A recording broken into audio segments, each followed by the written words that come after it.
Greetings, it is I, Tantus Naravan Dracovin, Lord and Emperor of the Dracovin Empire, and welcome. It is time to continue my discussion on the 5th edition of Dungeons & Dragons, 5th Ed D&D. When we last left off, we completed our tour of the Outer Planes. Let's talk about some other places you can visit. Other planes you can visit. Let's start with the Outlands. Now, the Outlands is a giant circle that seems to exist in between all the other planes. It effectively is the space in between the outer planes and the inner planes.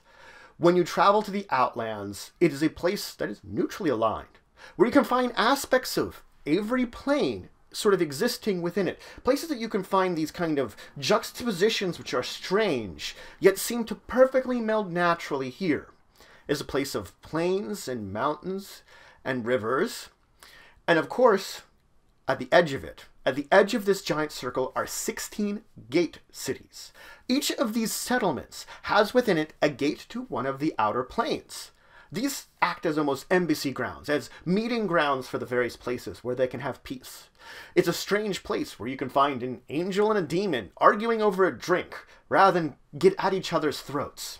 It is a place that you can go from heaven on horseback to hell. You can ride across all the Outlands very easily. Now in the center of the Outlands is Sigil, the city of doors. Like a massive spoke in a wheel, this spire kind of raises out of it, this mountainous spire, and above the peak is a massive floating city upon this large ring that seems to float in the sky. In this ring, on the inner side of the ring, is where the structures of Sigil are built. So when you're on this ring, you are not facing down like you were when you were on the Outlands. No. When you look down, you're looking onto the ring. People on Sigil can look forward and see the curve of the ring. They can look up and find it disturbing that they can see the other side of the ring, someone on the other side of the city. Now, Sigil is called the City of Doors because it is a place where you can find portals to any plane and any world. You could find just any door anywhere that you could just open it up and be somewhere else.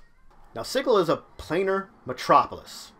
This means that you can find goods and information from any plane here. Especially important is the trade of information based on planar portals. Passwords and names and locations of planar portals are well traded in amongst the city. Planar keys are both bought and sold at high prices. Now, the city is effectively ruled over by the Lady of Pain, a being as old as all the deities are, who for some reason stays here, seemingly trapped or imprisoned. No one knows what reason she actually exists within the city, or the role she really takes is this kind of hands-off leadership role. So it's very interesting, her existence here, that she is this power, the power of Sigil. Yet, why is she here when she has as much power as she does? Now let's move on and talk about Demiplanes. Demiplanes are sort of extraplanar spaces which can just exist. They can come into being for a myriad of reasons. Magic spells can create a demiplane. They could naturally occur. Now, you can travel to a demiplane. I can use plane shift. The problem with this is using that tuning fork. Finding the right tune in order to come aligned with that plane is difficult, nigh impossible. So this is not an easy one. The other option is gate. Now the options with gate, it just is, you can't just use gate to get there. The caster has to know about the demiplane you're going to in order for it to work. A demiplane can be as small as a single room or as large as a realm. So you can find massive size differences in the types of demiplanes that you're going to visit or possibly find. When a demiplane connects to the material world, it can be as simple as just opening a door and walking through the portal to walk through the portal there, or maybe you just walk through a wall of mist and you find yourself on that demiplane. Now let's move on, and the last one I want to talk about today is the Far Realm. Surprisingly little is known of this place. Is it even our own multiverse? Is it a completely different multiverse?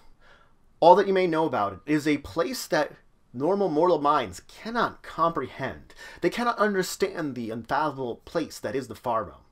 The energies of the Far Realm have been known to occasionally pour into material places. They create warps and changes in creatures, changing things into alien beings. The aberrations are said to either have been perhaps created by these energies or shaped by them in some way. The thing about attempting to travel to the far realm is viewing or trying to understand the various kind of alien beings and things you might see there twists the mind and drives it to madness. There are titanic creatures which just sort of float around in the space there.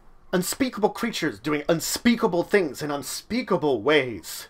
The mortal minds were just not meant to comprehend the depths of the far realm.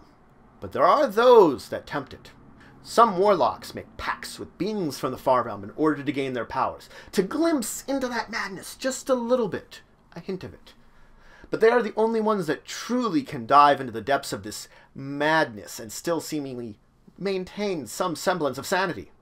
Anyone else that's said to have either traveled there or glimpsed it and seemingly returned or came back to you to speak will often mutter under their breath, talking of eyes, tentacles, and other horrors that are unfathomable to us. Now, there are no known portals to the far realm. There are said that there have been some ancient civilizations which have attempted to tap into it. Many of them are said to have gone and been destroyed by the madness itself flowing in. The energies of the far realm are especially dangerous. Now, this doesn't mean there couldn't be other portals that exist, lost ones of the ages. Places that these alien energies just manage to seep in a little bit, to warp the area around them, but not enough to truly corrupt our world. Perhaps create a few new aberrations in the meantime. So that's it for today. I introduced you to, of course, some more of the unclassified planar places you could visit within the universe. I talked about the Outlands, the place in between the outer planes, and of course at the center of it, Sigil, the City of Doors. A planar metropolis, unmatched by any. I talked about Demiplanes, small little planar areas that could be minuscule, the size of a room like I'm in now, as big as an entire kingdom.